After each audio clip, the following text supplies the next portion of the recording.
এক সময় পশ্চিমবঙ্গে বোমার বিস্ফোরণে 12 থেকে 13 জন মারা গেছিল পূর্ব মেদিনীপুর জেলার খাদিকুলে। সেই এলাকার সেই সময় রাজ্যের মুখ্যমন্ত্রী মমতা বন্দ্যোপাধ্যায় পরিদর্শনে এসেছিলেন। তারপর থেকে ওই এলাকা থমথমে ছিল।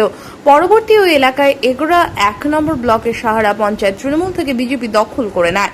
পরবর্তী থমথমে জায়গা হঠাৎ করে মাত্র এক সপ্তাহ বাকি লোকসভা ভোট, তার আগেই ওই এলাকায় বোমা বেশ কিছু দেখা যায়। কে বা কারা রেখে গেছে বা কিভাবে হয়েছে তা এখনো জানা যায়নি। কিন্তু স্থানীয় বিজেপি নেতা রামচন্দ্র আচার্য জানান, ভানুবাগ মারা যাওয়ার পর ওই এলাকায় শান্ত ছিল। লোকসভা আসতেই আবার বোমা দেখা যাচ্ছে। বিপরীতে তৃণমূলের নেতৃত্ব শান্তনু নায়ক জানান, বিজেপি যে বার্তা দিচ্ছে তার সম্পূর্ণ ভুল। কে বা কারা রেখেছে তা এখনো পর্যন্ত জানা যায়নি। তৃণমূল সবসময় শান্তি শৃঙ্খলা বজায় রাখে, সে কারণে বোমা রাজনীতি করে না।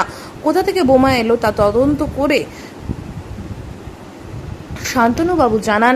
খাদিকুল থেকে অংশুমান পান্ডার রিপোর্ট।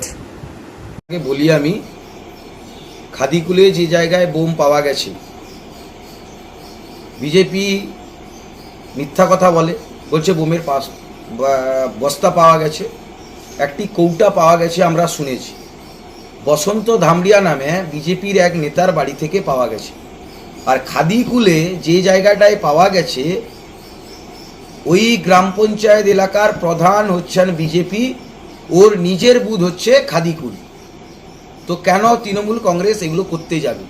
আর শুভেন্দু অধিকারীকে আমরা কোনো নেতা বলে মানি না যে ওর প্রোগ্রাম বানচাল করার জন্য আমাদেরকে এইসব করতে হবে। তৃণমূল কংগ্রেস বোম বারুদে বিশ্বাস করে না। তৃণমূল কংগ্রেস উন্নয়নে বিশ্বাস করে ভোট নেওয়ার জন্য মানুষের কাছে আবেদন করে। আর শুভেন্দু অধিকারী যেখানে যায়, তৃণমূল কংগ্রেসের ভোট ব্যাংক বাড়ে।